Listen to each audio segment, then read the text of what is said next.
રહી છે। આપને જણાવી દઈએ કે રાજ્યના ચૂંટણી અધિકારીએ તપાસના આદેશ આપ્યા છે। સુરત જિલ્લા ચૂંટણી અધિકારીને આ સમગ્ર મામલે આદેશ કરવામાં આવ્યા છે।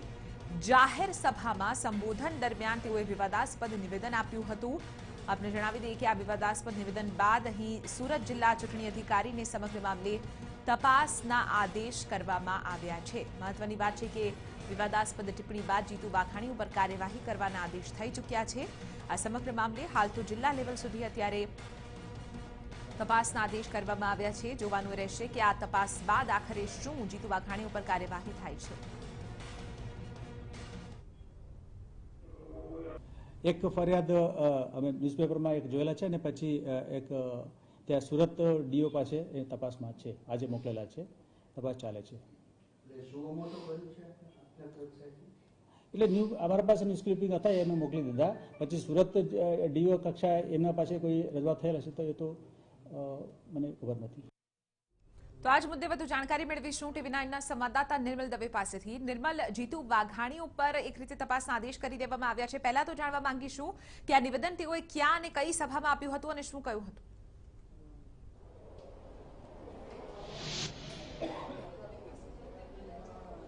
સુરત ખાતે જે ઉમેદવાર છે ભાજપના, તે ઉમેદવારનું જ્યારે મધ્યસ્થ કાર્યાલયનું ઓપનિંગ હતું તે સમય દરમિયાન ભાજપના પ્રદેશ અધ્યક્ષ જીતુ વાઘાણી ત્યાં ગયા હતા અને ત્યાં જાહેર સભાનું સંબોધન કર્યું હતું।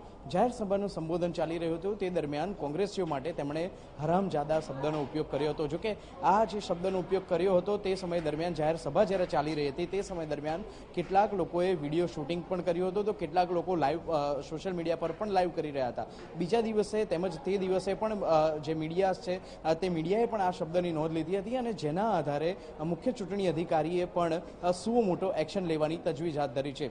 જે શબ્દનો ઉપયોગ કરવામાં આવે છે તે શબ્દને આધારે આખરે તેમણે શબ્દ આ કેમ ઉપયોગ કર્યો તે અંગે તપાસ કરવા માટે જે જિલ્લા ચૂંટણી અધિકારી છે તેને તપાસના આદેશ આપ્યા છે। સુરત જિલ્લા ચૂંટણી અધિકારીને સ્પષ્ટ કહેવામાં આવ્યું છે કે તેમને આ બાબતને અંગે ખુલાસો કરવાની સૂચના આપવામાં આવે, જે પણ ખુલાસો આવે તે અંગેનો રિપોર્ટ મુખ્ય ચૂંટણી અધિકારી સુધી પહોંચાડવામાં આવે। એટલે આગામી સમયમાં આ દિશામાં તપાસ ચોક્કસથી થશે કે આખરે આ શબ્દનો ઉપયોગ થયો છે તો કેમ થયો છે, ક્યારે થયો છે અને કેવા સંજોગોમાં ઉપયોગ કરવામાં આવ્યો હતો। જીતુ વાઘાણી સામે આ પહેલી વખત જ કેસ કરવામાં આવ્યો છે તેવું નથી। થોડા સમય પહેલા મહેસાણા ખાતે પણ તેમણે મહેસાણા ખાતે પણ ભાજપનો ખેસ પહેરી અને તેમણે પ્રચાર કર્યો હતો, તે સમય દરમિયાન પણ આચારસંહિતા ભંગની ફરિયાદ દાખલ થઈ હતી। એટલે આ બીજી કિસ્સો છે જીતુ વાઘાણી સામે કે જે માત્ર એક જ અઠવાડિયાની અંદર તેમાં ચૂંટણી કમિશન દ્વારા તેમની સામે કાર્યવાહી કરવામાં આવી હોય। એટલે ટૂંકમાં આગામી સમયમાં જોવાનું એ રહેશે કે કેવા પ્રકારનો જવાબ તેમના દ્વારા રજૂ કરવામાં આવે છે, કેવા પ્રકારનો રિપોર્ટ આ મુખ્ય ચૂંટણી અધિકારી સમક્ષ આવે છે અને મુખ્ય ચૂંટણી અધિકારી આ બાબતે એક્શન લે છે તો કેવા પ્રકારના એક્શન લે છે। એટલે આ જવાબ શું રજૂ થાય છે તે મુખ્યત્વે જોવાનો વિષય રહેશે। બિલકુલ આભાર નિર્મલ, સમગ્ર મામલે જાણકારી આપવા બદલ। તો વિવાદાસ્પદ નિવેદન બદલ મુખ્ય ચૂંટણી અધિકારીએ તપાસના આદેશ આપ્યા છે। જોવાનું રહેશે કે સુરત જિલ્લા ચૂંટણી અધિકારીના આદેશ બાદ શું કાર્યવાહી જીતુ વાઘાણી ઉપર થાય છે।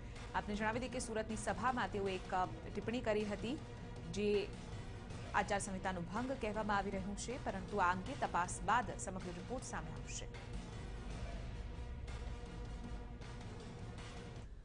તો ભાજપા અધ્યક્ષ જીતુ વાઘાણીએ પ્રદેશ અધ્યક્ષ જીતુ વાઘાણીએ કોંગ્રેસ સરકારમાં પ્રધાન રહેલા મોહમ્મદ સુરતીની ગાડીમાંથી મળેલા હથિયારો મુદ્દે તેમને રાષ્ટ્રદ્રોહી અને અપશબ્દો કહ્યા। એક જાહેર સભામાં કરેલા નિવેદન ઉપર જીતુ વાઘાણી આજે પણ મક્કમ રહ્યા। વલસાડ લોકસભા બેઠકના વાપીમાં કાર્યકરોને ચૂંટણીલક્ષી માર્ગદર્શન અહીં આપવામાં આવ્યું હતું, જે બાદ પત્રકારોને સંબોધતા વાઘાણીએ કોંગ્રેસ ઉપર પ્રહાર કરતા કહ્યું કે રાષ્ટ્ર વિરોધી તત્વો અને ત્યારબાદ તેઓએ અપશબ્દો કહ્યા અને આવા લોકો તેમજ પાર્ટીને મત ન આપવા અપીલ કરી। સુરતી દેશદ્રોહી માણસ, એમની ગાડીમાંથી હથિયારો પકડાય, કોંગ્રેસની સરકાર હોય, આવા હરામજાદાની પાર્ટીને મત હોય ખરા? મેં એ કહ્યું હતું કોંગ્રેસ અલગ રીતે લઈને એ માત્ર વોટ બેંકની રાજનીતિ કરીને ભડકાવવા માંગે છે। શું એ પ્રકારે પકડાણા હોય એ હરામજાદા ન કહેવાય?